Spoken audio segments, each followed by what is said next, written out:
Hi everyone and welcome back to my channel. My name is Kathleen and today's video I wanted to go ahead and share with you guys the books that I read during the month of February. Now quantity wise I didn't have the greatest reading month. I read a total of 4 books. However, quality wise I had an incredible reading month. All the books that I read were 4 stars or above. It was just so good. I had such a great reading month. Let's go ahead and get started with the books that I read in the month of February. Alright, and so the first book that I read in the month of February was Champion by Marie Lu. This was supposed to be the 3rd and final book to the Legend trilogy. However, at the very beginning of February, Marie Lu announced that she's writing a 4th book to the series. Now it's supposed to be the 4th and final book to what is now the Legend Quartet, and I'm so excited. I think I found out a few days after I finished this book and I was so excited because although this book ends really nicely and really great, I feel like that the story could have been expanded upon because of what happens at the end of this book, and I was just like, this is not okay. I need this to be drawn out more. So I was really happy when I saw that Marie Lu announced a 4th Legend book. I gave this book 4 stars. I just loved the way it ended. I loved the plot line. I loved the characters. Day and June, they're so great. I love that they have each their individual strengths,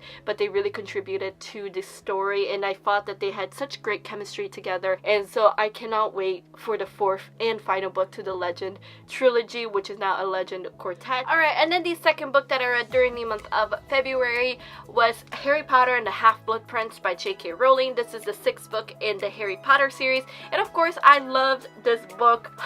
I forgot how much this book is really intense and really sad. I gave this book 5 stars. It was amazing. Like, we really learn a lot of background information on, especially on who Voldemort is in this book, and so I loved it. It's not my favorite in the series just because, again, we just get a lot of background history, so not a lot of things happen in my opinion except for towards the end, but I still enjoyed this book so much. Alright, and then the next book that I read during the month of February has got to be one of my favorite books that I read so far this year. It's so good, and I think this author has become one of my favorite authors of all time now, and it is On the Come Up by Angie Thomas. I loved this book so much. It is the second book that she's written, the first one being The Hate You Give, which was a phenomenon when it first came out. There's a movie about it. On the Come Up is about this girl named Bree, and Bree wants to become a famous rapper, and she's very talented. She's really good at rapping, and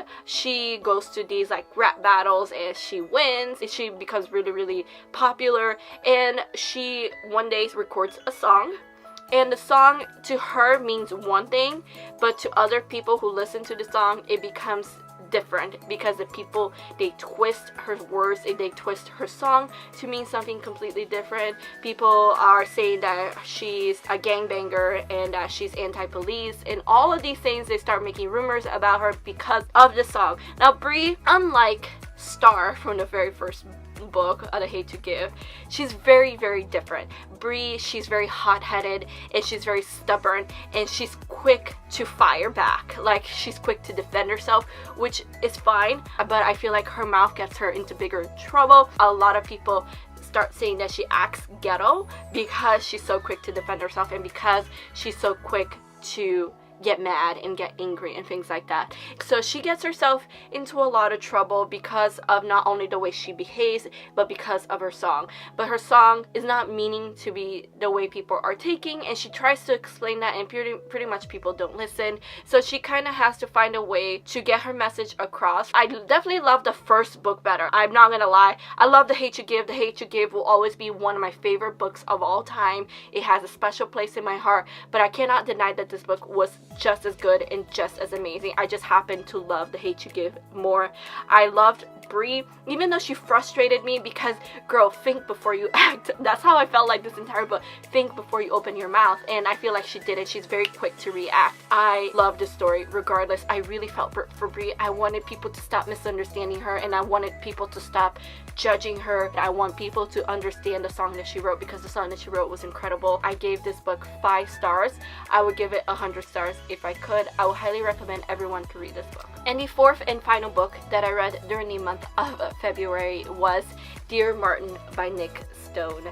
I have been getting this book recommended to me by you guys for so long, ever since I said that I am in love with The Hate You Give. Everybody recommended it to me because apparently it's very similar, and it is. So Dear Martin is about this boy who he's in the car with his friend, and they get stopped by a police officer, and they start confronting each other, and this police officer shoots his friend, and his friend dies. It's very intense. It's very emotional. This book is very short. It's a little bit over 200 pages. I feel like this book could have been longer to kind of draw out the emotions and to just really flesh out the story. I gave this book 4 stars just because I do feel like the book wasn't fleshed out enough, and I wasn't crazy about how they did the dialogue in this book. I'm not sure why Nick Stone did that. Maybe I just haven't done my research on this book, but the way she did the dialogue, you know how in normal books they put the quotes and then the dialogue, and then they say so and so said, or so and so asked, or so and so exclaimed.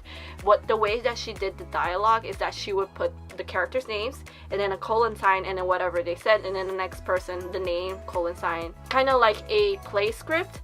That's how I felt reading the dialogue from this book, and I thought it was just very awkward. I understand in some parts why she did that, because there were some scenes where there's a lot of dialogues coming from a lot of different people, but I just felt it was just weird. It kind of broke the flow of the story a little. That's just how I felt.